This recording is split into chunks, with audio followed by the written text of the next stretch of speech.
আসসালামু আলাইকুম রহমতুল্লাহ। আশা করি সবাই ভালো আছেন।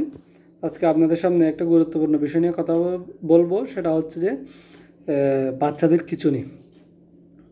সাধারণত আমরা বলে থাকি বাচ্চা জন্মের 6 মাস থেকে 60 মাস পর্যন্ত বাচ্চার জ্বর আসার সাথে সাথে অনেক বাচ্চাদের খিঁচুনি হয়। তাদের চোখ মুখ মানে আমরা একদম একটা চোখ উল্টে যাওয়ার মতো বলি, বা চোখ দিয়ে লালা পড়ে, চোখ দিয়ে পানি পড়ে, মুখ দিয়ে লালা পড়ে, হ্যাঁ, হাত পা একদম শক্ত হয়ে যায়, বাঁকায় ফেলে, অনেক সময় প্রস্রাব পায়খানা একসাথে করে দেয়, হ্যাঁ, এগুলা। তো এক্ষেত্রে আমাদের করণীয় কী, বা এই বিষয়টাকে আমরা কীভাবে মূল্যায়ন করব?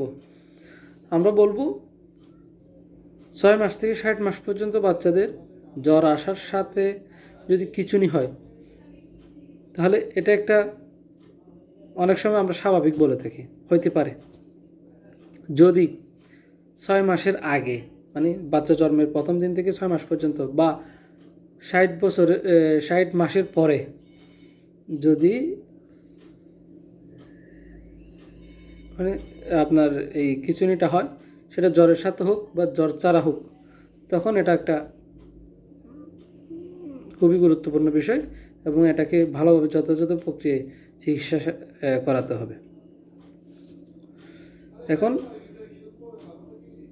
এরকম যদি আপনার বাচ্চার খিঁচুনি হয় জ্বরের সাথে এই 6 মাস থেকে 60 মাস পর্যন্ত বয়সের মধ্যে, তখন আপনার বা আমার করণীয় কি ইন জেনারেল?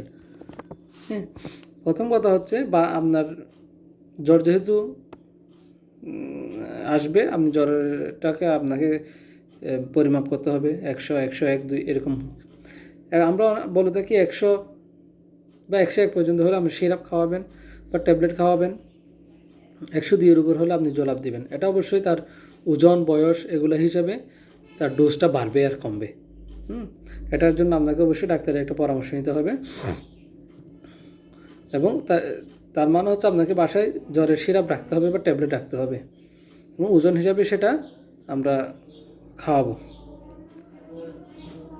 এবং এরকম জ্বরের সাথে যদি খিঁচুনি হয়, তখন আপনাকে আরও কিছু কাজ করতে হবে, সেটা হচ্ছে বাচ্চাকে বাম কাত করে শোয়াবেন।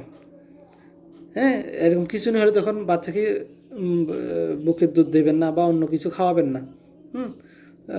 উপরে ফ্যান থাকলে ফ্যানটা ছেড়ে দিবেন, এবং কুসুম গরম পানি দিয়ে গাটা মুছে দিবেন।